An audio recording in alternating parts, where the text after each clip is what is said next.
Let me tell you something, and I want you to pay very close attention to what I'm about to say, because I don't say this often. I don't say this lightly, and I certainly don't say this to make someone feel good.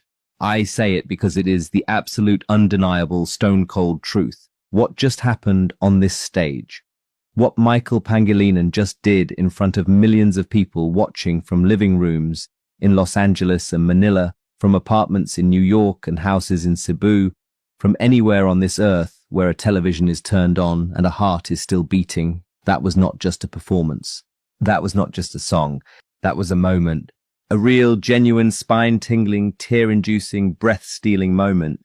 And those don't come around very often. Believe me, I've been sitting in this chair for a very long time, and those moments, those real ones, they are rare. And this was one of them. But before we get into all of that, let's talk about what happened 30 seconds into this performance. Because that's where it all started. That's where Michael Pangilinan stopped being a contestant and started being an artist. He walked out. No fanfare. No big entrance. No dramatic lighting cue or fog machine. Just a man and a microphone and a stage. And the second he opened his mouth, the very first note, something shifted in this room. I felt it. I saw it on the faces of everyone around me. That little involuntary thing that happens when a voice does something to you that you weren't prepared for. That tiny shock of recognition that tells your body before your brain catches up, something special is happening here. Pay attention. Now. I want to talk about the Philippines for a moment because I think it's important. I think context matters. Because when you understand where Michael Pangilinan comes from, when you understand the culture of music that shaped him, the Filipino soul that lives inside every note he sings, you understand why what happened on this stage was so much bigger than a competition. The Philippines has a relationship with music that is unlike almost any other country on this planet. It is not just entertainment. It is not just a hobby or a pastime. Music in the Philippines is currency. It is how people communicate things they cannot say in ordinary language. It is how families survive hard times and celebrate good ones. It is the thing that travels with every overseas Filipino worker who packs a suitcase and leaves home to build a better life somewhere far away. Music goes with them. It sits in their chest. It comes out when they are homesick and tired and missing everything they left behind. And Michael carries all of that. You can hear it. Not in a showy look at me, I am representing my country kind of way. In a deep, quiet, utterly authentic way that only happens when an artist has actually lived what they are singing about. That authenticity, that is the thing that cannot be taught. That is the thing that no vocal coach, no production team, no amount of rehearsal can manufacture. Either you have it or you don't. Michael Pangilinan has it in abundance. Let me tell you about his voice specifically because I think it deserves a proper examination. Because it is technically extraordinary, but that is almost beside the point. The control he has over his instrument is remarkable. The way he moves between registers, from that warm, intimate lower range where he pulls you close, where you feel like he is singing directly to you and only to you, up through a middle range that is full and rich and completely effortless, and then into those upper notes that he doesn't scream, doesn't push, doesn't force. He floats into them. That is the sign of a genuinely exceptional singer. Anyone can hit a high note by throwing everything they have at it. The greats make it look like they discovered the note waiting for them there, like it was always going to happen. Michael makes it look like that. But more than the technique, and this is the important part, more than the mechanics of what he does with his voice, there is the question of what his voice makes you feel. And this is where Michael Pangilinan is operating on a completely different level from most of the singers who come through this show. He made people cry tonight. Not just a little misty. Not just that pleasant emotional wobble you get from a particularly good performance. Full, open, unguarded tears from people who came to this theater expecting to be entertained and instead found themselves being completely undone by a young man from the Philippines with a microphone and a story to tell. And you want to know what that takes? Do you know how hard that is? To move a stranger to tears with nothing but your voice and your presence and the truth in what you are delivering? It is one of the hardest things in the world to do. Most performers spend their entire careers chasing that. A precious few actually achieve it. Michael Pangilinan achieved it tonight. I want to speak now to every Filipino watching this. And I know there are millions of you because the Filipino community is one of the most passionate, most loyal, most music-loving communities that exists anywhere on earth. And when one of your own steps onto a stage like this, the entire nation leans forward together. I want to speak to the family in Pampanga watching on a laptop because the internet is slow tonight, but they are watching anyway. I want to speak to the OFW in Dubai who is seeing this on their phone on a break from a 12-hour shift. I want to speak to the grandmother in Mindanao who does not fully understand what America's Got Talent is, but knows that her grandchildren are excited and so she is watching too. I want you to know your pride is warranted tonight. Completely, totally, absolutely warranted. Michael did not just perform well. He did not just hold his own. He walked into one of the most competitive talent competitions in the history of television, in a country that is not his home country, in a room full of strangers who had no particular reason to care about him yet, and he made them care. He made them stop. He made them feel, in a world that is full of noise and distraction and things competing for your attention every single second, he made an entire room go quiet and focus entirely on him.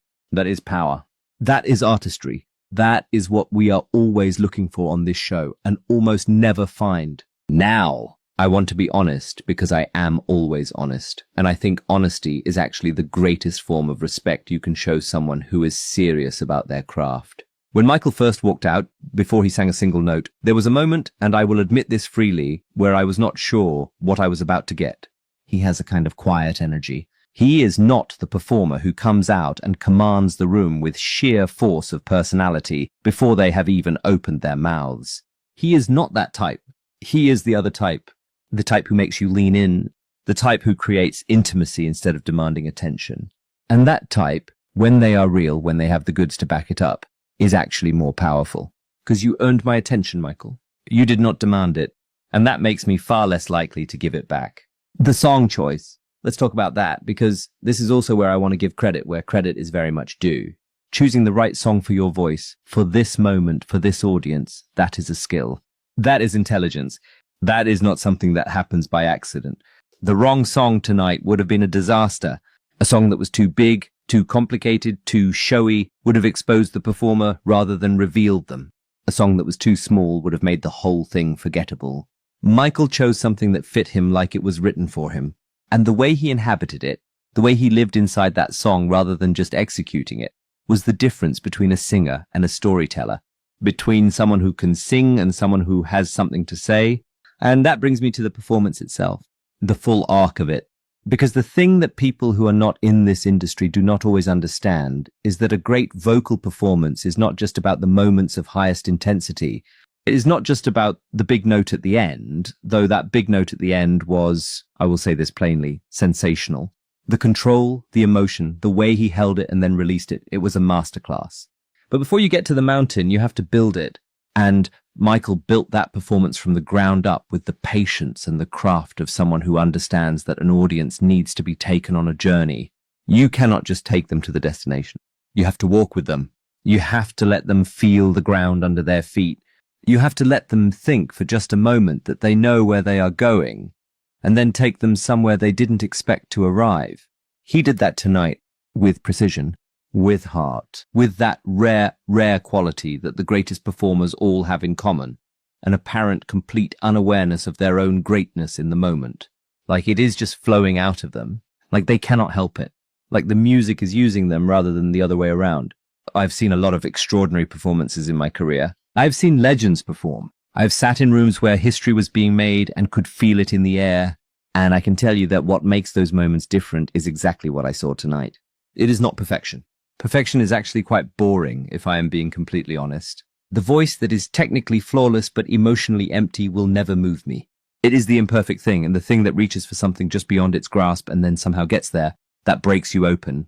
Michael Pangilinan's voice has something that I cannot entirely explain. And believe me, after all these years, I can explain most things. There is a vulnerability in it, a kind of brave openness that most singers spend their careers building walls against, because vulnerability on stage is terrifying, and the instinct is to protect yourself behind showmanship and technique and performance armor. Michael takes the armor off. He stands there without it, and it is extraordinary. Now, let me talk about what this means in the bigger picture of this competition, because I think it needs to be said clearly. Michael Pangilinan is not just a contestant to watch. He is a legitimate, genuine contender. Not in the, well, he did well for his round category. Not in the, let's see what happens next time category. In the, this person could win this entire show category. And I do not put people in that category casually, because it means something. It sets an expectation. It creates a standard that has to be met and then exceeded again and again and again. But based on what I saw tonight, based on the way this young man handled this stage, this pressure, this moment, I have absolutely no doubt that he can do it, that he has the talent, that he has the drive, that he has the something extra that I am always looking for and very rarely find. And here is what I want to say to Michael directly, because I think he needs to hear it. You have a gift, an actual, genuine, God-given gift. And the fact that you are using it, the fact that you are standing on stages and sharing it with people is not something to be taken lightly. Some people are given gifts they never unwrap. Some people have extraordinary voices that never make it out of the shower. You are doing the brave thing, the hard thing, the thing that requires you to stand in front of millions of strangers and say, here I am. This is what I have. Judge me. I judge you, Michael. And my judgment tonight is this. You are the real thing. Completely and utterly the real thing. And the world deserves to hear what you can do. To the American audience watching this, if you are not familiar with Michael Pangilinan yet, if tonight was your introduction, let me explain something to you. You have just witnessed a singer who has already built a significant career in Asia, who is beloved in the Philippines, who has earned his credibility the old-fashioned way through years of performing and recording and growing as an artist. He's not a raw beginner who got lucky tonight. He is an experienced professional who chose this platform to take his artistry to the next level, to bring his music to the world stage. And tonight, he made a very, very strong case that the world stage is exactly where he belongs. And to the Filipino audience, I want to say one more thing because I think it matters. When Michael stood on that stage tonight and sang the way he sang, he was carrying something invisible but very heavy. He was carrying the weight of every Filipino who has ever wanted to be seen on the world stage. Every OFW who has worked overseas and been homesick. Every Filipino artist who has wondered whether their music, their sound, their way of telling stories is something that the world outside their country is ready to receive. Every young kid in the province who sings to themselves and wonders if maybe someday someone important might hear them and care. Michael Pangilinan answered that question tonight. Yes. They will hear you. Yes. They will care. Yes. You belong exactly where you have the courage to stand. That is what an extraordinary performance does. It does not just entertain. It does not just impress. It opens a door. It changes what people think is possible. It sends a message to everyone watching that the walls they thought were around them are not quite as solid as they seemed. And I want to be very clear about one more thing because I think clarity is important in these situations. The tears that this performance caused, and there were a lot of them, were not sympathy tears. They were not the kind of tears that come from feeling sorry for someone or from being emotionally manipulated by a sob story. They were the tears that come when something genuinely beautiful happens in front of you, when art does its job, when a voice connects directly with the deepest part of you and reminds you of something true. Those are the best kind of tears. Those are the tears that mean something actually happened. Something actually happened tonight. I was there. I saw it. And no one in that room will forget it in a hurry. Michael Pangilinan. Remember that name. Write it down. Tell your friends. Because what happened tonight on this stage is the beginning of something, and I, for one, intend to watch every single second of what comes next. This is what America's Got Talent is for. This is the reason this show exists. Moments like this one. Voices like this one. Artists like this one. Extraordinary. Completely and utterly extraordinary.